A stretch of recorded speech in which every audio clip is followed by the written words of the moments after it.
بسم اللہ الرحمن الرحیم۔ السلام علیکم۔ ایک دفعہ حضور پاک صلی اللہ علیہ وآلہ وسلم صحابہ کی محفل میں جلوہ فرما تھے کہ ایک شخص حاضر ہوا اور عرض کرنے لگا، یا رسول اللہ صلی اللہ علیہ وسلم، کوئی ایسا مومن بھی ہے جو جہنم میں رہے گا؟ حضور پاک فرمانے لگے، ہاں، ایک شخص ایسا ہوگا جو جہنم کی گہرائی میں 1000 سال رہیں گے اور مسلسل اونچی آواز سے پکارتا رہے گا، یا حنانو یا منان۔ ایک دن وہ اس قدر اونچی بلند آواز سے یا حنانو یا منان کہے گا کہ حضرت جبرائیل علیہ السلام جہنم کے قریب سے گزرتے ہوئے اسے سن لیں گے۔ حضرت جبرائیل حیران ہوں گے کہ یہ کیسی عجیب بات ہے کہ کوئی مسلسل یا حنانو یا منان پکار رہا ہے۔ حضرت جبرائیل اللہ کے عرش کے سامنے حاضر ہوں گے اور سر سجدے میں رکھ کر خدا کی تسبیح بیان کریں گے۔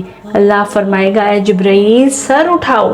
جیسے ہی حضرت جبرائیل سر اٹھائیں گے تو اللہ فرمائے گا کہ بتاؤ جبرائیل، کیا عجب دیکھا آج تم نے؟ حضرت جبرائیل عرض کریں گے، اے ہمارے رب، میں نے جہنم سے آتی ہوئی ایک آواز سنی ہے جو کہ گہرے گھڑے سے لگ رہی تھی کہ کوئی پکار رہا تھا، یا حنانو یا منان۔ اللہ فرمائے گا، اے جبرائیل، جہنم کے دروازے مالک کے پاس جاؤ اور اسے کہو کہ جو بندہ یا حنانو یا منان کی صدا لگا رہا ہے اسے جہنم سے نکال کر تمہارے حوالے کر دے، پھر اسے میرے پاس لے آؤ۔ حضرت جبرائیل علیہ السلام جہنم کے دروازے پر تشریف لے جائیں گے، دروازے پر دستک دیں گے، حضرت مالک باہر آئیں گے۔ حضرت جبرائیل علیہ السلام انہیں اللہ کے پاک کا حکم سنائیں گے۔ حکم سن کر حضرت مالک علیہ السلام جہنم کے اندر جائیں گے۔ ہمارے پیارے آقا صلی اللہ علیہ وسلم نے فرمایا، جیسے ماں اپنے بچوں کو پہچانتی ہے، حضرت مالک جہنم کو ایسے ہی پہچانتے ہیں۔ اس کے باوجود آپ یا حنانو یا منان کہنے والے شخص کو تلاش نہیں کر پائیں گے، باہر تشریف لائیں گے۔ حضرت جبرائیل علیہ السلام عرض کریں گے، اے جبرائیل، جہنم نے گہرا سانس لیا ہے، اس لیے کون سی چیز پتھر ہے، کون سی چیز لوہا ہے اور کون انسان ہے، اس کی پہچان نہیں ہو رہی۔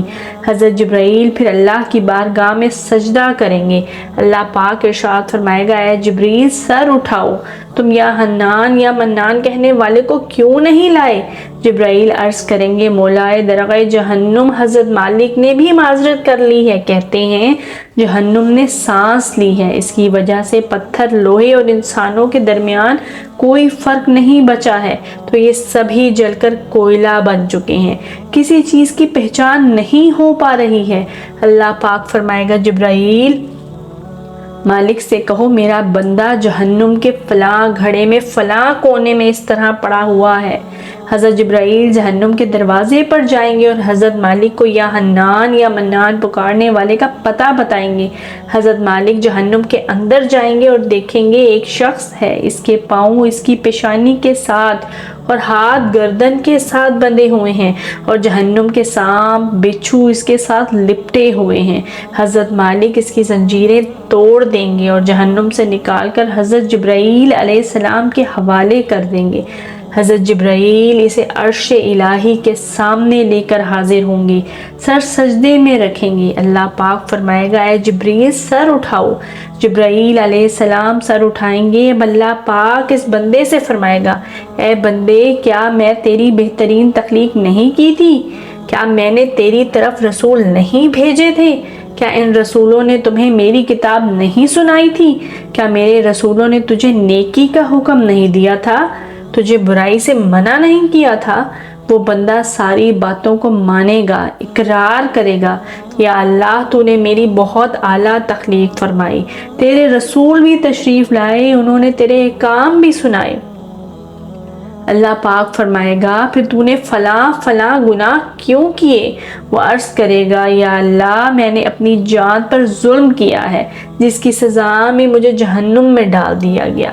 اے اللہ، اس کے باوجود میری امید نہیں ٹوٹی، مجھے تیری رحمت سے امید تھی، اس لیے میں یا حنان یا منان پکارتا رہا۔ مولا، تو نے مجھے فضل سے جہنم سے نکالا، یا اللہ مجھ پر رحم فرما دے۔ اللہ پاک فرمائے گا، اے فرشتوں گواہ ہو جاؤ، میں نے اس بندے پر رحم کیا اور اسے معاف کر دیا۔ آئیے دوستوں، سب اپنا اپنا محاسبہ کرتے ہیں۔ کیا ہم میں سے کوئی ایسا ہے جو کہہ سکے کہ میں اپنے اعمال کا حساب دے سکتا ہوں؟ اپنے اپنے گریبانوں میں نظر ڈالیے، کوئی ایسی خوبی یا نیکی جس پر ہمیں یقین ہو کہ ہمیں دوزخ میں نہیں ڈالا جائے گا۔ ہزاروں سال کی عبادتیں بھی رد ہوتی دیکھی گئی ہیں، تو بس اللہ سے دعا کرتے ہیں کہ اے اللہ، ہم جانتے ہیں کہ ہمارے اعمال کا سخت حساب لیا گیا، تو یقیناً ہم بچ نہیں پائیں گے، ہم بے حد گناہ گار ہیں۔ لیکن اے اللہ پاک، ہم تیری رحمت کا سوال کرتے ہیں، ہم سے حساب اپنے عدل و انصاف پر نہ لینا، بلکہ پر اپنی رحمت اور عطا کا سایہ رکھنا۔ اے اللہ، ہماری دعا کو مقبول فرما اور ہماری دعاؤں کو اپنی بارگاہ میں قبول فرما۔ میرے مولا، ہمارے گناہوں کو بخش دے، آمین۔